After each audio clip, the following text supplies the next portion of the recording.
tonight? What positives to take have you with that? We won. That's always a major positive. We knew it would be a hard 90 minutes. We'd have to keep going. We started very, very well. We didn't get the goal in that spell, but we knew we had to be patient. We had to be persistent. We had to keep sticking, if you like, to the attacking patterns that we work on. I think we were a bit unlucky that we didn't score a few more goals. I think we certainly had the possession and the ball in the final third enough. But the most important thing, as I said to the players at half-time, is the victory, which is everything here. The ninth victory out of 9, and the one which, if I believe everything you're telling me, and as I've said to you on so many occasions, I don't understand the ranking system, and I don't want to go into that again, but you're all telling me that means we're going to be seeded for the European Championships, and that's very, very important, I think. There were some good individual performances, but Estonia showed that they are absolutely a team to be reckoned with. I think they're getting better all the time, and for every qualification phase that they play, they seem to get a bit stronger. But we deserved our victory, I thought, and I'm pleased that we got it.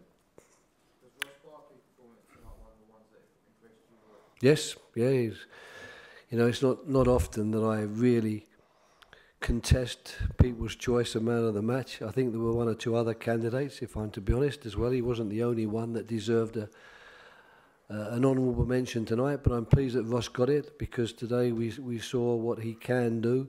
It was important that we didn't fall into the trap of using the space that was given to us by them playing deep and compact to just pass the ball around. We had to try to get in amongst them and try to take the ball to them and through them, and I think he and Sterling were the sort of classic exponents of that. Matt Law. You've tried Ross in a kind of couple of different roles. Is it, with his talent, is it difficult to harness a position for him? No, I don't think so. I think he should regard himself as a midfield player. I don't think he should harness himself into a position. I think that he obviously... Everton, when I watch him play, with the way they play, he often plays in a role as a deep lying centre forward or a number 10 in that position. He's obviously capable of doing that, but we think he's got more strings to his bow. There's no reason why, if we decide we don't want to play with a particular number 10, because we like to have our Sterlings and our Welbecks and our Walcotts in the team alongside our centre forward. It's important that we don't just dismiss him and say, well, you can't be in the team because we aren't playing with that position. We need to use him like we did today, as one of the 3 midfield players, playing to the left of James Milner in the centre. And I thought he did that well. I didn't think he did it too badly against Switzerland either, for that matter. So he is perfectly comfortable with that. He just wants to play. He doesn't feel he's limited to a position. And I think that the more experience he gets in the both positions, if you like, will suit him going forward. Matt Hughes. I don't know that. I mean, that's something which I didn't... I mean, I remember being accused of that, but I mean, I could be accused of being critical of all players for giving the ball away. I think you might be alluding to the fact that I, like all his managers, have had to work hard with him on his decision making in terms of when he struts his stuff, which is quite fantastic, and when he plays a little bit more simply.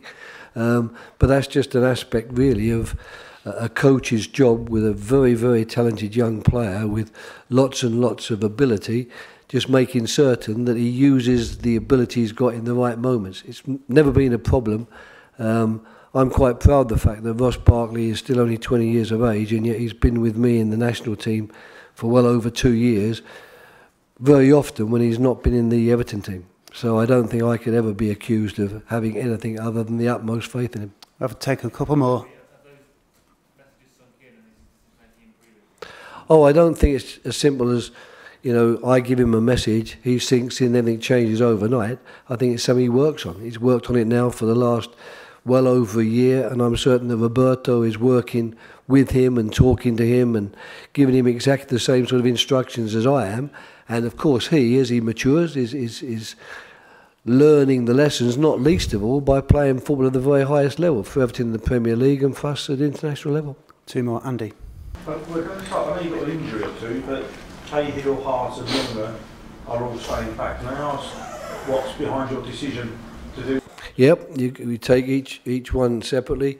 Gary Cahill has, to some extent, occasional back problems, and we were a bit concerned with A, the flight, and B, the artificial pitch. So in a choice of taking him or Smalling alongside Jagielka and Jones, I went for Chris Smalling. Joe Hart is being left behind against his will because he obviously wants to play, because I need to see Jack Butland. And James Milner, I wanted to play John Joe Shelby in this game, so I don't need James there because I've got the players to cover. And James, I think, needs, if anyone, deserves a rest, not least of all because he's played so many games for Liverpool. He's taken on the captaincy at Liverpool. I think the rest will do him good, and it's the right moment for John Joe Shelby to get a chance to show what he can do again. Roy, do you want to just clarify that Wayne Rooney and Michael Carrick? Well, they're injured. Yep, okay. Final one. What's the extent of Michael Carrick's injuries? He had a fitness test this morning, yeah. I mean, he missed the training session on Thursday because he felt his groin. He had a fitness test this morning. It went well to a point, but he still feels it when he opens out his leg to side foot passes, and it wouldn't have been possible for him to play tonight. Whether it would have cleared up in a couple of days and given him a chance in Lithuania, I suppose that's open to debate. But as I've just said to Andy there, you know, we have other players I need to see in that game, and I think that for his point of view, Michael, and from Man United's point of view, the rest will do him good, and I'm fully expecting to see both Michael and Wayne Rooney 100% fit for Louis van Gaal next Saturday. Okay, thanks very much, everyone.